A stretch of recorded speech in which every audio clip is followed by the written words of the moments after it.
Good morning students. हमने पिछला chapter biodiversity का किया था, जो है सिर्फ एनसीईआरटी से किया था, डिटेल से नहीं किया था। जो अब ये जो चैप्टर कराऊंगा ये तुम्हारे टेस्ट में आएगा। जेनेटिक्स का जो सेकंड चैप्टर आएगा उसी के साथ टेस्ट में आएगा। चेक कर लेना कौन से टेस्ट में ये आएगा, चेक कर लेना। जो strategy for enhancement of food production, ये टॉपिक जो है कौन से टेस्ट में आएगा खुद चेक कर लेना। जो लेकिन आ रहा है, बोर्ड में नहीं है ये सिलेबस में, जो बोर्ड में सिलेबस में नहीं है, सिर्फ टेस्ट में आएगा, जो नीट में है ये। जो तो ये चैप्टर में स्टार्ट कर रहा हूँ। चैप्टर का नाम है strategy for enhancement in food production.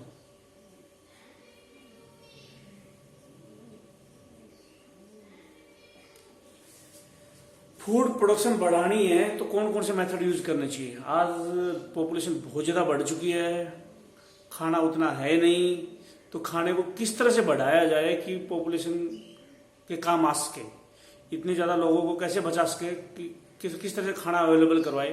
तो फूड की प्रोडक्शन बढ़ानी पड़ेगी हमारे को। तो कौन कौन सी स्ट्रैटेजी या मेथड है फूड प्रोडक्शन को बढ़ाने के लिए, वो हम ले रहे हैं। ठीक है, तो सबसे पहले मैं लेता हूं टिश्यू कल्चर।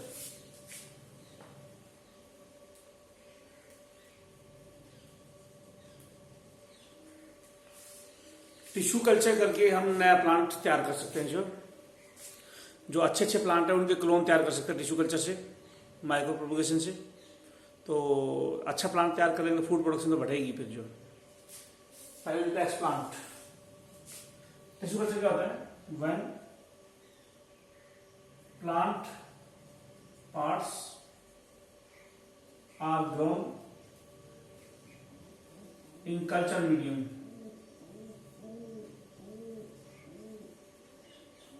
हम प्लांट के पार्ट को कल्चर मीडियम में ग्रो करें, प्लांट को कल्चर मीडियम में डाल दें, तो इसको टिश्यू कल्चर बोलेंगे। जब किसी प्लांट के हिस्से को हम कल्चर मीडियम में डाल दें तो इसको बोलेंगे टिश्यू कल्चर।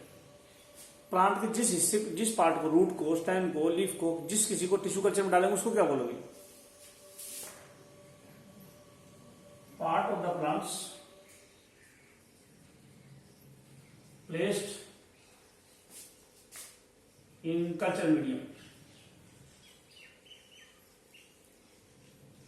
और इन टिश्यू कल्चर।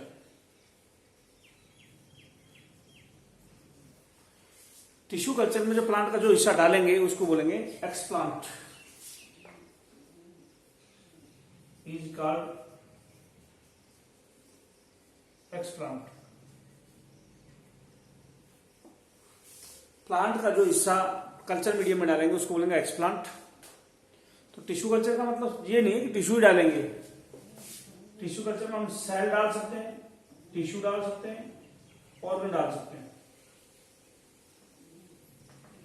नाम टिश्यू कल्चर है कि कल्चर मीडियम में टिश्यू डाला, लेकिन जरूरी नहीं है कल्चर मीडियम में टिश्यू डालेंगे। हम सेल डाल सकते हैं, टिश्यू डाल सकते हैं, ऑर्गन डाल सकते हैं, कुछ भी डाल सकते हैं टिश्यू कल्चर में। जो तो कल्चर मीडियम में जो डालेंगे उसको एक्सप्लांट बोलेंगे। और एक्सप्लांट से फिर नया प्लांट तैयार कर लेंगे। जो टिश्यू कल्चर से नया प्लांट तैयार करने को बोलते हैं micro propagation. When new plant is grown through tissue culture, तो नया प्लांट टिश्यू कल्चर से उगा लेंगे, is called, then it is called micro propagation।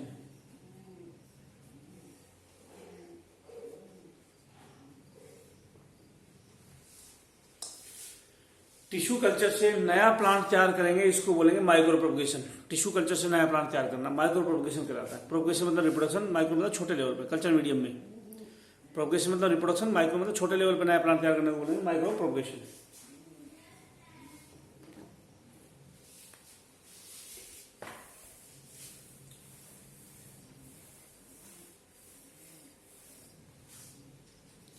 यानी प्लांट की सेल जो होगी कल्चर मीडियम में पूरा प्लांट बना सकती है। प्लांट की सेल अगर पूरा प्लांट बना सके, इस कैपेसिटी को बोलते हैं टोटिपोटेंसी।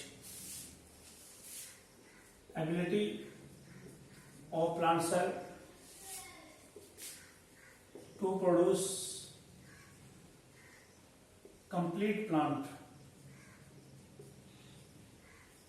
थ्रू टिश्यू कल्चर और माइक्रो प्रोपगेशन।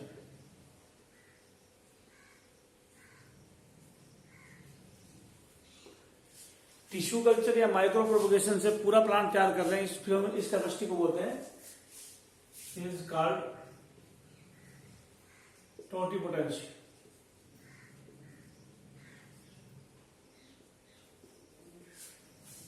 एक सेल पूरा प्लांट बना दे, इस कैपेसिटी को टोटिपोटेंसी बोलते हैं। सेलों में टोटिपोटेंसी होती है, पूरा प्लांट बनाने की कैपेसिटी होती है, इसीलिए तो पूरा प्लांट बन जाता है कल्चर मीडियम में। पूरा प्लांट कल्चर मीडियम में बने, इसको माइक्रो प्रोपगेशन बोलते हैं। लेकिन सेल की कैपेसिटी टोटिपोटेंसी है। पूरा प्लांट बने, ये माइक्रो प्रोपगेशन है, लेकिन सेल की कैपेसिटी टोटिपोटेंसी। और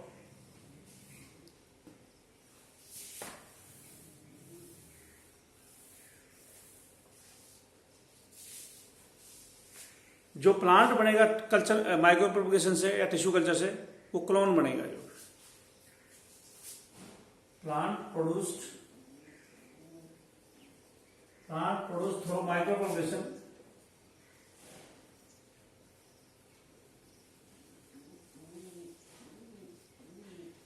is clone and called somoclone। Tissue culture से जो प्लांट बनेगा उसको क्लोन बोलेंगे, सोमोक्लोन बोलेंगे। और एग्जांपल है बनाना और जो है एप्पल, टोमेटो। इन प्लांट में हम सोमोक्लोन तैयार कर सकते हैं, माइक्रो प्रोपगेशन कर सकते हैं। जो इन प्लांट में बनाना, एप्पल और टोमेटो में हम क्लोन सोमोक्लोन तैयार कर सकते हैं या माइक्रो प्रोपगेशन कर सकते हैं। जो माइक्रो प्रोपगेशन का एक फायदा और भी है, हम बगैर वायरस का प्लांट तैयार कर सकते हैं। अगर वायरस प्लांट में वायरस है, सेक्सुअल प्रोडक्शन से वायरस ट्रांसफर हो जाएगा। जो तो हम वायरस फ्री प्लांट तैयार कर सकते हैं मेरिस्टेम कल्चर करके। थ्रो मेरिस्टेम कल्चर, मेरिस्टेम को कल्चर मीडियम में रख दो। Through meristem culture we can produce, meristem culture से हम तैयार कर सकते हैं। थ्रो मेरिस्टेम कल्चर हम तैयार कर सकते हैं virus free plant.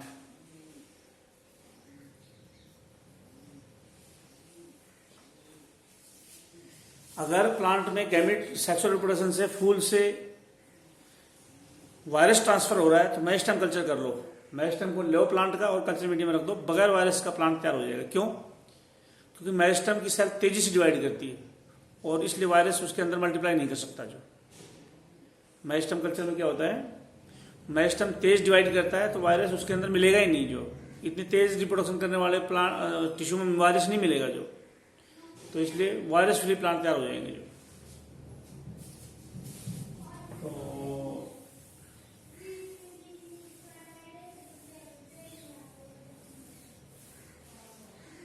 Virus free plant तैयार कर सकते हैं। जो कौन सा मेरिस्टेम कल्चर में डालना पड़ेगा, टिश्यू कल्चर कौन से मेरिस्टेम को डालें?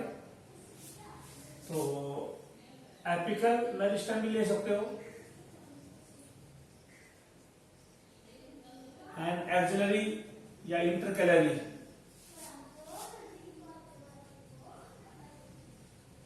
Apical and axillary meristem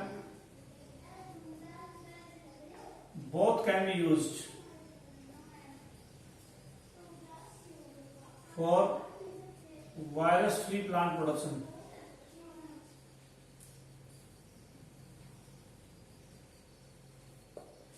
virus free plant अगर तैयार करने हैं, वायरस फ्री प्लांट तैयार करने हैं, दोनों मेरिस्टेम ले सकते हो, अपेक्स का एपिकल और एक्सियल का एक्सिलरी, दोनों से वायरस फ्री प्लांट तैयार हो सकता है। ये मेरिस्टेम कल्चर कहां करते हैं?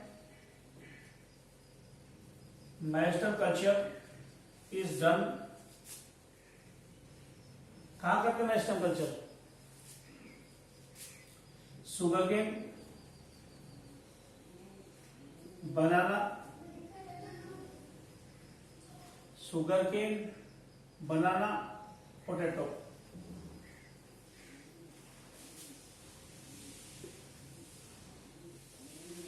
इन 3 प्लांट में मेरिस्टेम कल्चर करता है। शुगर केन में, बनाना में, पोटैटो में, इनमें मेरिस्टेम कल्चर करते हैं।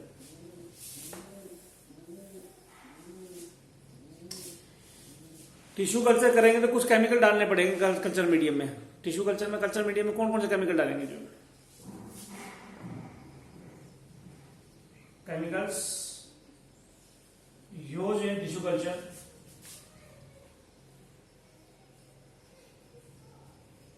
Are sucrose,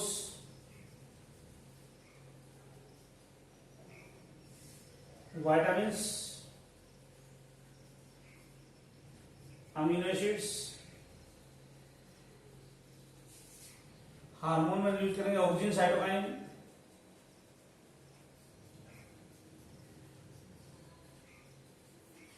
tissue culture medium में ये केमिकल यूज करने पड़ेंगे। जो हमारे को सुक्रोज, शुगर डालनी पड़ेगी, विटामिन भी डालनी पड़ेंगे कल्चर मीडियम में, अमीनो एसिड भी डालने पड़ेंगे कल्चर मीडियम में, 2 हार्मोन डालने पड़ेंगे ऑक्सीजन और साइटोकाइन, तब जाकर टिश्यू कल्चर कंप्लीट होगा। चलो, इसके अलावा 2 सेल को फ्यूज करके कल्चर मीडियम में डाले तो क्या होगा?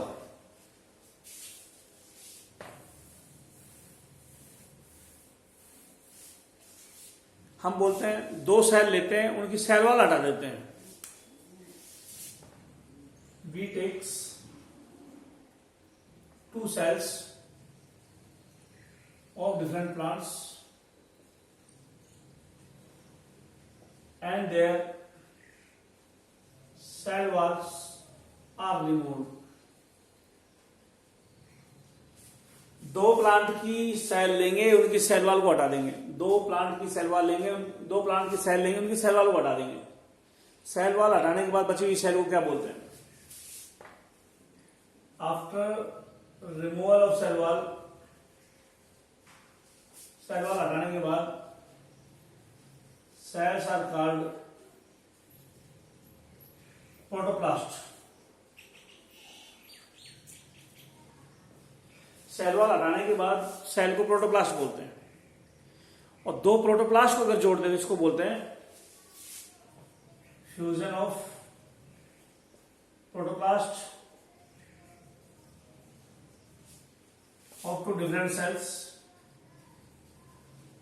is called protoplast fusion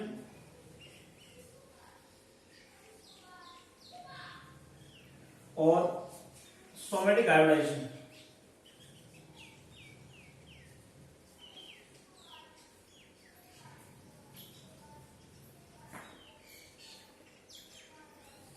दो सेलों के प्रोटोप्लास्ट जोड़ने को बोलते हैं प्रोटोप्लास्ट फ्यूजन या सोमेटिक हाइब्रिडाइजेशन। इस तरह से 2 सेलों को, 2 अलग अलग प्लांट के सेल जोड़ेंगे तो नया प्लांट बनेगा, उसमें दोनों के कैरेक्टरिस्टिक आ जाएंगे। इसलिए बोल रहे हैं 2 सोमेटिक सेल को फ्यूज किया हमने, 2 सोमेटिक सेल को फ्यूज किया, नॉर्मल सेल को फ्यूज किया और हाइब्रिडाइजेशन होगी, नए कैरेक्टरिस्टिक आ गए। तो ऐसा कहां पे किया गया है? प्रोटोप्लास्ट या सोमेटिक हाइब्रिडाइजेशन से कौन सा प्लांट जोड़ा गया है? फ्यूजन ऑफ, एग्जांपल है fusion of potato plus tomato cell.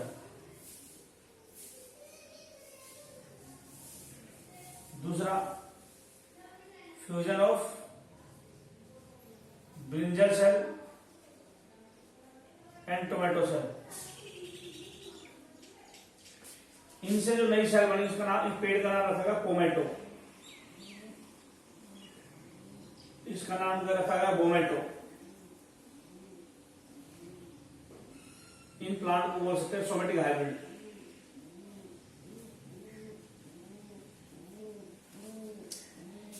आलू और टमाटर की सेल को जोड़ा गया तो बन गया पोमेटो बन गया। आलू यानी पोटैटो, टमाटर यानी टोमेटो, इनकी सेल को जोड़ा तो नई सेल बनी, नया प्लांट बना, उसका नाम रखा पोमेटो। पो का मतलब पोटैटो, पो वर्ड यहां से दिया और मैटो वर्ड यहां से दिया। पो वर्ड पोटैटो से और पीछे से मैटो लिया टमाटर का, जो उसी तरह से पीछे का ओमेटो और बी लिया इसका, तो बनकर बोमेटो। तो अच्छी बात है, दो सब्जी खरीदनी नहीं पड़ेगी हमारे को। आलू और टमाटर की सब्जी बनाते तो पोमेटो खरीद लो, आलू टमाटर अलग अलग खरीदने की जरूरत नहीं है, या बोमेटो खरीद लो, टमाटर और ब्रिंजल खरीदने की जरूरत नहीं है। तो इस तरह से प्लांट तैयार हुए। लेकिन थोड़ा सा दिक्कत ये आई कि इन प्लांट में दोनों प्लांट के सुपीरियर कैरेक्टरिस्टिक्स नहीं आ पाए, सारे कैरेक्टरिस्टिक्स सुपीरियर नहीं आ पाए। जो इन सोमेटिक हाइब्रिड्स के अंदर आल यूजफुल कैरेक्टर्स,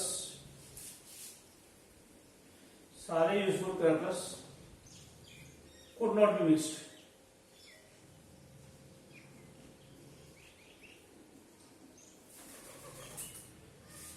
सारे यूजफुल कैरेक्टर्स मिक्स नहीं हो पाए पोमेटो और बोमेटो में, ये बुरी बात थी जो है। ठीक है, तो ये था टिश्यू कल्चर से। अगर पोमेटो तैयार कर देंगे, बोमेटो तैयार कर देंगे तो अच्छी बात है, फूड प्रोडक्शन बढ़ जाएगी, मतलब अच्छी क्वालिटी के फूड बन जाएंगे जो। और टिश्यू कल्चर कर करके प्लांट बनाएंगे, बहुत तेजी से बनेंगे प्लांट्स, फूड की प्रोडक्टिविटी बढ़ेगी। जो भी प्लांट अच्छा लगे उसकी टिश्यू कल्चर करके उसको प्लांट तैयार कर लो, जल्दी जल्दी बनेंगे जो। तो फूड प्रोडक्शन बढ़ाने में टिश्यू कल्चर मेथड का भी यूज है जो। अब मैं लेता हूं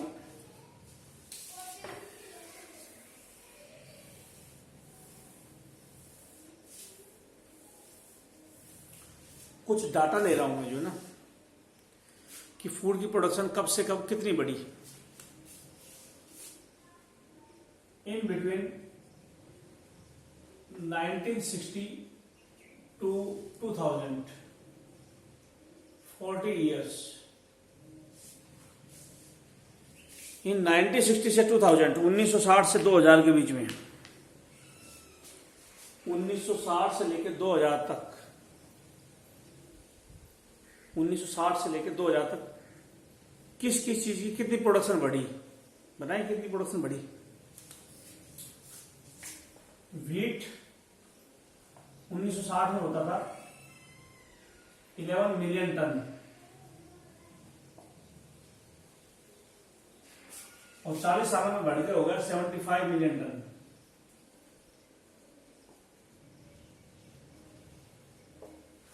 टन 1000 किलो को बोलते हैं, मिलियन 10 लाख को बोलते हैं। इंडिया में व्हीट की प्रोडक्शन 1960 में थी 11 मिलियन टन, और लगभग 7 गुना प्रोडक्शन बढ़ गई 2000, 40 सालों में 7 गुना गेहूं की प्रोडक्शन बढ़ गई है इंडिया के अंदर। राइस 35 मिलियन टन होते थे शुरू में, बढ़ के हो गए 89.5 मिलियन टन।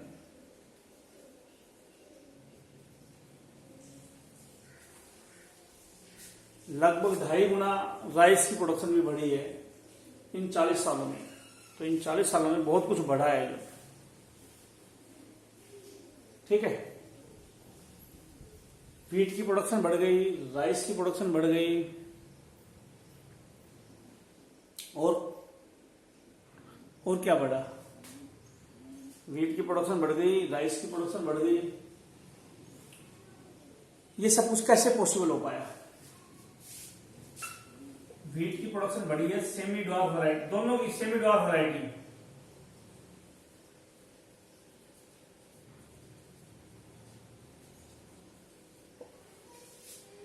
व्हीट की प्रोडक्शन, व्हीट और राइस की जो वैरायटी जो ज्यादा प्रोडक्टिविटी वाली थी वो थी सेमी ड्वार्फ, ना तो लंबी थी ना छोटी थी, सेमी ड्वार्फ, बीच की ड्वार्फ थी, ड्वार्फ मतलब छोटी, सेमी ड्वार्फ वैरायटी थी जो। सेमी ड्वार्फ वैरायटी व्हीट की कौन सी थी, नाम बताओ। Semi dwarf variety of wheat, wheat की सेमी डॉलर वैरायटी का नाम था कल्याण सोना, कल्याण सोना एंड सोनालिका।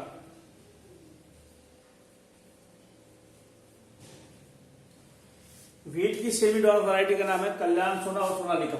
व्हीट की कल्याण सोना और सोनालिका व्हीट की सेमी डॉलर वैरायटी थी।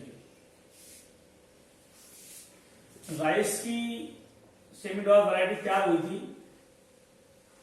IR8 प्लस टैचुम नेटिंग फर्स्ट, इन दो को क्रॉस कराया तो सेमी डॉलर वैरायटी राइस की आ गई। Semi dollar variety of rice. चावल की सेमी डॉलर वैरायटी बनी थी IR8 और टेच्यू नेटिव फर्स्ट को क्रॉस कराया तब। टेच्यू नेटिव फर्स्ट ताइवान की थी, ये ताइवान का चावल था।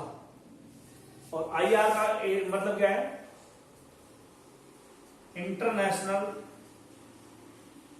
राइस, इंटरनेशनल राइस था ये फिलीपींस से,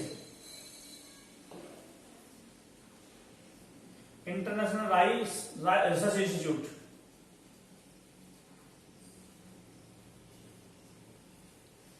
IR8 तैयार किया था IRRI ने,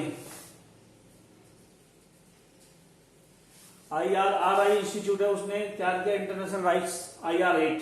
IRRI फिलीपींस में ये institute, international rice research institute, इसने तैयार की इसने IRRI ने तैयार किया IR8। बाद में IR8 और टेच्यू नेटिव फर्स्ट को क्रॉस कराकर सेमी डॉलर वैरायटी राइस की तैयार की, जिसकी प्रोडक्टिविटी बहुत ज्यादा थी। जो बाद में चावलों की दो वैरायटी और भी आई है, चावलों की बाद में दो वैरायटी और भी आई है राइस की, जया और रत्ना। जया और रत्ना राइस की वैरायटी आई जिससे प्रोडक्टिविटी बहुत बढ़ गई हो। इसके अलावा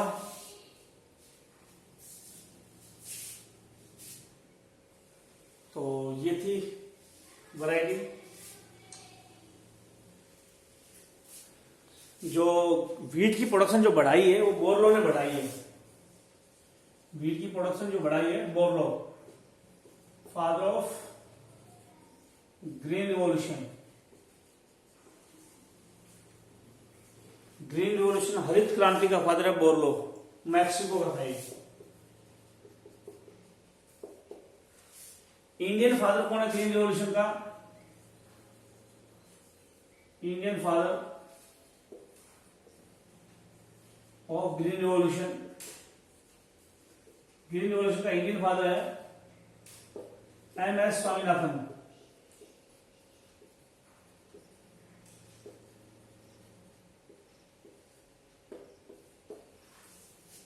ग्रीन रिवॉल्यूशन का इंडियन फादर है, हरित क्रांति का इंडियन फादर है MS स्वामीनाथन, चेन्नई का था। और IARI में बहुत लंबा इसमें बोरलो के साथ भी काम किया है। MS स्वामीनाथन जो है उसने बोरलो साइंटिस्ट के साथ भी काम किया है। बोरलो साइंटिस्ट के साथ भी MS स्वामीनाथन ने काम किया है। तो बोरलो साइंटिस्ट ने भी किया है। तो बोरलो जिस सेंटर पे काम करता था उसका नाम था, मैक्सिको में ही था, इंटरनेशनल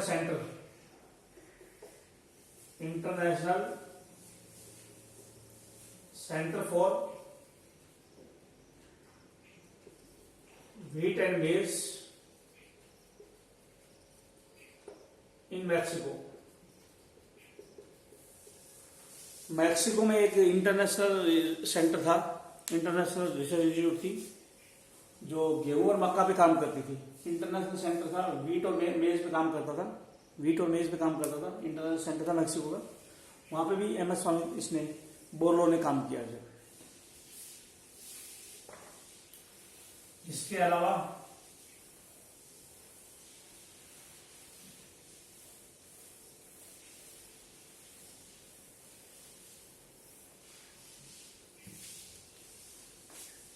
अब आते हैं शुगर केन।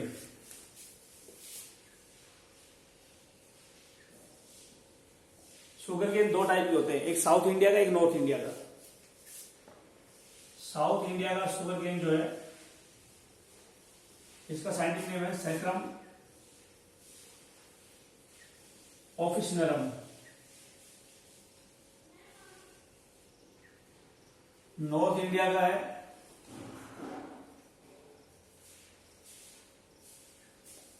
सैक्रम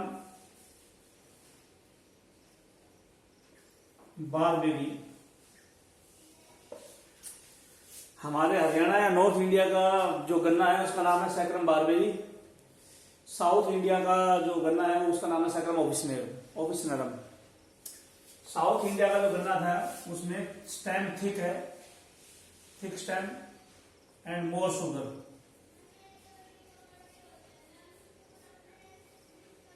लेकिन ये उग नहीं सकता नॉर्थ इंडिया में, कैन नॉट ग्रो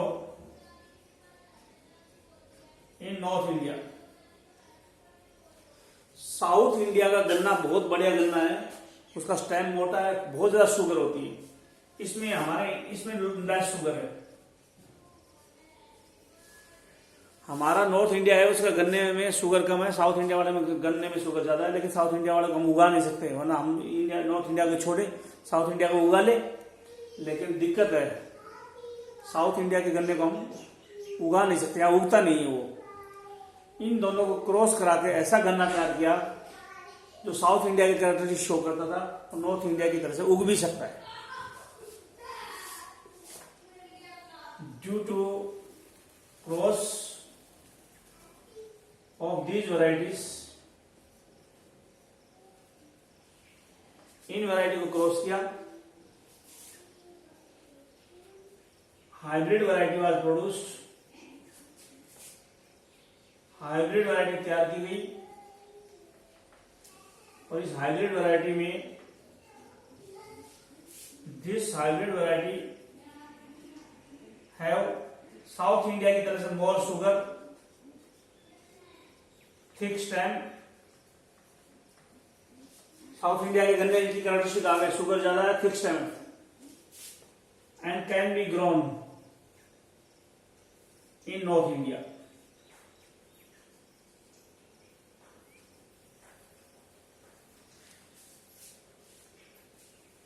ये जो साउथ इंडिया और नॉर्थ इंडिया के गन्ने को क्रॉस कराया तो साउथ इंडिया वाले कैरेक्टरिस्टिक आ गए, शुगर भी ज्यादा है, स्टेम भी थिक है। लेकिन वो नॉर्थ इंडिया में उग सकती है, क्रॉस कराने से नॉर्थ इंडिया का कैरेक्टरिस्टिक साउथ इंडिया में पहुंच गया और ये अब उग सकती है। अच्छे कैरेक्टरिस्टिक आ गए साउथ इंडिया के, नॉर्थ इंडिया की तरफ से ग्रो कर सकती है, नॉर्थ इंडिया में ग्रो कर सकती है। तो ऐसे शुगर केन भी तैयार की गई है। तो ये हाइब्रिड वैरायटी है जो अच्छी वैरायटी है। किस किस की अच्छी वैरायटी मैंने बता दी, गेहूं की बताई, चावल की बताई, अभी गन्ने की बताई हाइब्रिड वैरायटी, सुपीरियर वैरायटी। इसके अलावा सुपीरियर वैरायटी और किसी तैयार की है,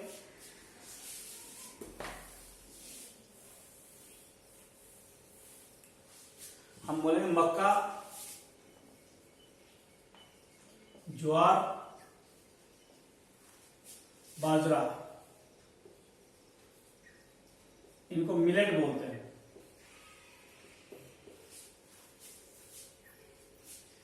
मक्का, ज्वार, बाजरा मिलेट बोलते हैं। नॉर्मली ये तब उगाते हैं इंडिया के अंदर जब पानी कम होता है। गर्मियों में उगाते हैं इनको जब पानी कम होता है मिट्टी के अंदर। जो जब पानी ज़्यादा होता है तो गेहूं चावल वगैरह उगा लेते हैं। जो तो मक्का, ज्वार, बाजरा, मिलेट कम पानी में उगने वाली फसलें हैं जो तैयार की गई है। जो this can be grown in less water, कम पानी में उग सकती है। मक्का, ज्वार, बाजरा कम पानी में उग सकती है। जी मक्का, ज्वार, बाजरा कम पानी में उग सकती है। जी तो यानी ये exam that is these are water resistant, drought resistant.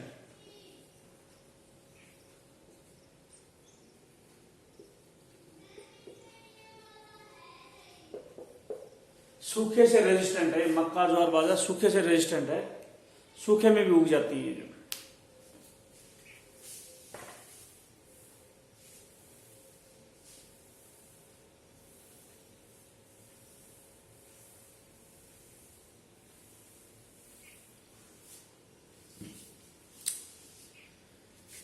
तो हम बोलते हैं प्लांट ब्रीडिंग किसको बोलते हैं?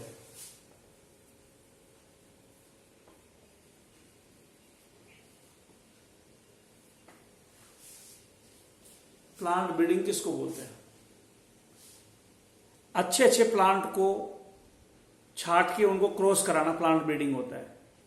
अच्छे प्लांट को क्रॉस करा के और अच्छा प्लांट तैयार करना प्लांट ब्रीडिंग होता है। क्रॉसिंग ऑफ सुपीरियर प्लांट्स या production of superior plants, superior plant तैयार करना through various methods.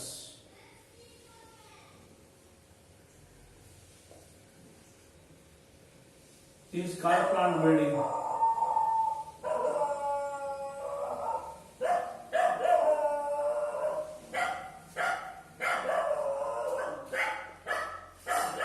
Superior plant तैयार करने को प्लांट ब्रीडिंग बोलते हैं। अच्छा प्लांट तैयार करना, प्लांट को कई टाइप के अच्छे अच्छे प्लांट तैयार करने को प्लांट ब्रीडिंग बोलते हैं। जो कई मेथड यूज करेंगे प्लांट को इंप्रूव करने को, प्लांट की वैरायटी सुधारने के लिए कई मेथड यूज करेंगे। इसको बोलते हैं, एक मिनट,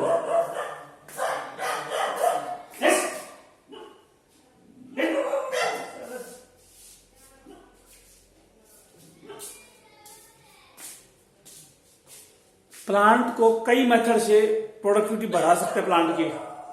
प्लांट की प्रोडक्टिविटी अगर बढ़ा दे कई मेथड से,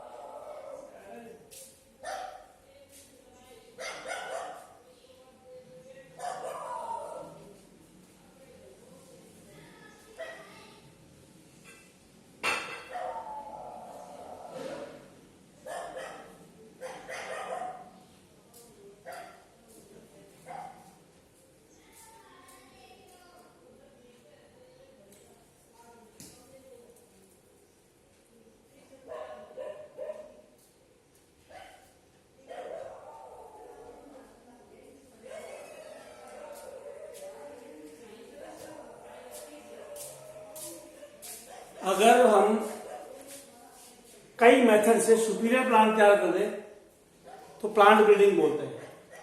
सुपीरियर प्लांट तैयार करना कई मेथड से जो, तो plant breeding it was started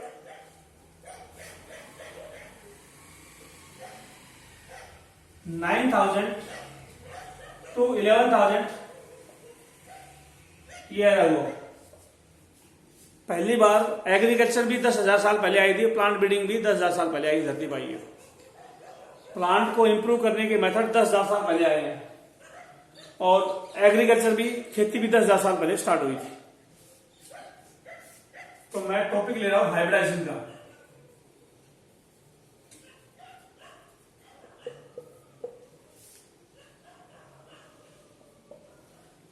hybridisation का टॉपिक, ये टॉपिक मैंने थोड़ा सा जेंडी से फर्स्ट चैप्टर में भी लिया था। हाइब्रिडाइजेशन सुना होगा ना, हाइब्रिड बीज। आज जो खेतों में उगाते हो हाइब्रिड बीज उगाते हैं, क्योंकि हाइब्रिडाइजेशन से तैयार हो रहे हैं। तो हाइब्रिडाइजेशन कैसे करते हो, सारा तरीका बता रहा हूं मैं। जो पहला है कलेक्शन ऑफ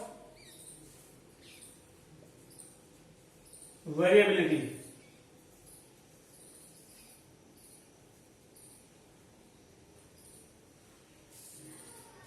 जैसे मान लो गेहूं की पैदावार बढ़ानी है हमारे को, तो दुनिया के जितने भी गेहूं है सारे उगा लो। इसको क्या बोलते हैं, कलेक्शन ऑफ वेरिएबिलिटी। जिस प्लांट को इंप्रूव करना है उसकी सारी वैरायटी ले आओ, कलेक्शन ऑफ वेरिएबिलिटी बोलेंगे। वेरिएबिलिटी मतलब डिफरेंट टाइप की कलेक्ट कर लो जो। और वेरियस टाइप ऑफ genes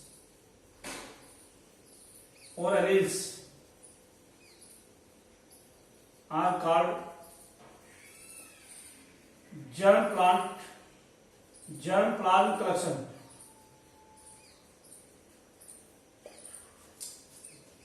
जैसे मान लो गेहूं की पैदावार बढ़ानी है तो हम सारे गेहूं ले आए अमेरिका से, ब्राजील से, चाइना से, सारे से। उन गेहूं के अंदर जो डिफरेंट टाइप के गेहूं, जीन भी होंगे डिफरेंट, क्योंकि भाई कोई भी चीज का जीन तो अंदर होते ही है। तो जितने भी टाइप के प्लांट है उनमें जीन भी डिफरेंट टाइप के हैं। जितने भी जीन है डिफरेंट टाइप के, उनको बोलते हैं जर्म प्लाज्म कलेक्शन। हो गया। आगे क्या करें? पहले तो जितने भी टाइप के प्लांट ले आए जिनका ब्रीडिंग करनी, हाइब्रिडाइजेशन करना, उनको ले आए।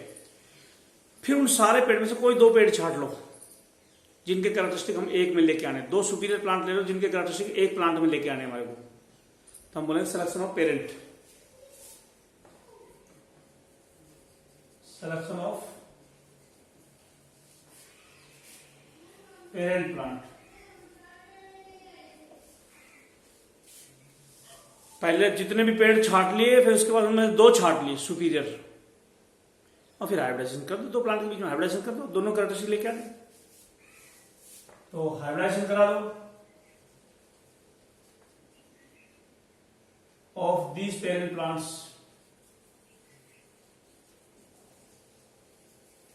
इन पेरेंट प्लांट में हाइब्रिडाइजेशन करा दो।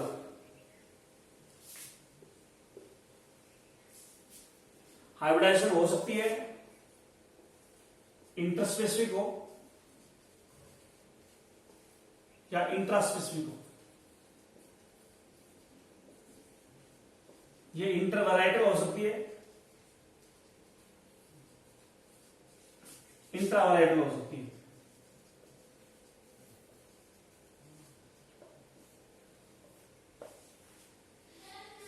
दो स्पीसीज के गैमेट जोड़ रहे हैं तो इंटरस्पेसिफिक हाइब्रिडाइजेशन बोलेंगे।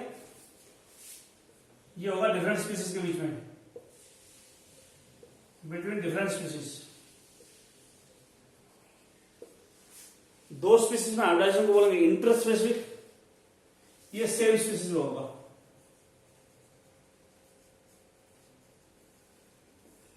दो स्पीसीज में हाइब्रिडाइजेशन इंटरस्पेसिफिक है। इंटर मतलब 2 के बीच में, इंट्रा मतलब विद इन। एक स्पीसीज में इंट्रावैराइटल है।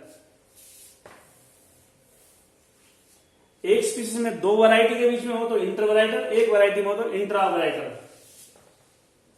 बिटवीन 2 वैरायटीज, ये in same varieties.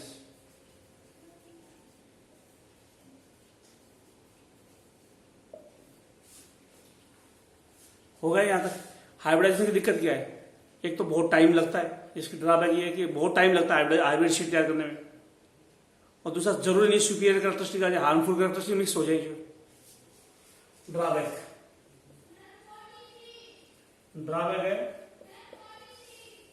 More time is required. Time बहुत जो होती है। यूजफुल कैरेक्टरिस्टिक्स है are some time not mix up.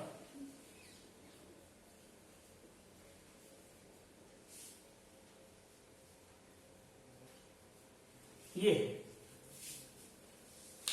क्या क्या हमने कई सारे पेड़ छांट लाए, उनमें से 2 छांटे और उन्होंने हाइब्रिडाइजेशन करा दी। लेकिन दिक्कत ये टाइम ज्यादा लग रहा है और यूजफुल कैरेक्टरिस्टिक कई बार नहीं आ पा रहे। फिर क्या करें? प्लांट कई ले आए, 2 छांट लिए, हाइब्रिडाइजेशन करा दी।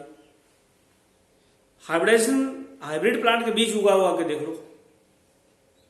कुछ खराब प्लांट आए, कुछ हो सकता है अच्छे प्लांट भी आ जाए, यूजफुल जीन मिक्स हो भी जाए। तो उनमें से सुपीरियर जो रिकम्बिनेंट है वो छांट लो। इसके बाद क्या करें? हाइब्रिड में हाइब्रिडाइजेशन के बाद क्या करें? Superior recombinants are selected. समझ गए?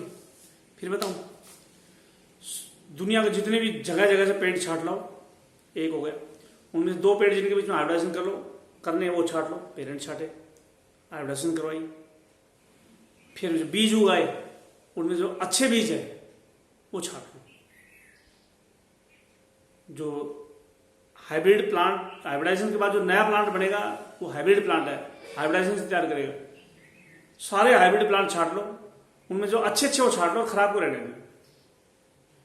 और जो हाइब्रिड सुपीरियर क्वालिटी का है उसको टेस्ट भी करना पड़ेगा। इंडिया के अंदर अगर उगाना है तो अलग अलग जगह पे उसको उगा के देखेंगे, उग भी रहा है कि नहीं उग रहा है। कहीं हाइब्रिड सीड को तुम किसानों को दे दो और वो बीज उगे भी ना। तो हाइब्रिड सीड की टेस्टिंग करते हैं, जो लास्ट में हाइब्रिड सीड बनाने के बाद उसकी टेस्टिंग करती है, उसमें छांटते हैं। हाइब्रिड सीड को हम छांटते हैं कि वो उगेगा या नहीं उगेगा, पानी खेत में देंगे तो पानी को लेगा या नहीं होगा, खाद डाल लेंगे तो खाद का असर होगा या नहीं होगा। तो किस किस चीज की टेस्टिंग करते हैं? तो हम बोलेंगे अगला है टेस्टिंग। जो हाइब्रिड सीड है और प्लांट्स है are tested in different agroclimate zone of country।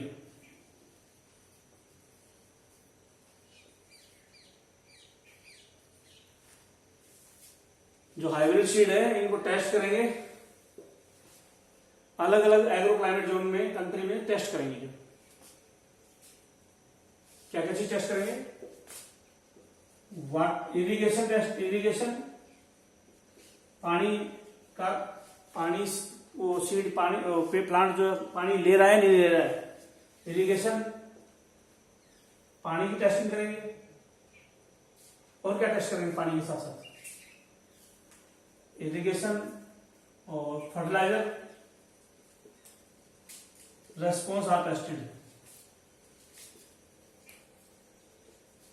पहले हाइब्रिडाइजेशन करेंगे, फिर उसके हाइब्रिडाइजेशन के बाद जो बीज बनेंगे, जो प्लांट बनेंगे हाइब्रिड सीड, वो सेलेक्ट कर लेंगे और सुपीरियर रिकम्बिनेंट को सेलेक्ट करके उनकी टेस्टिंग करेंगे।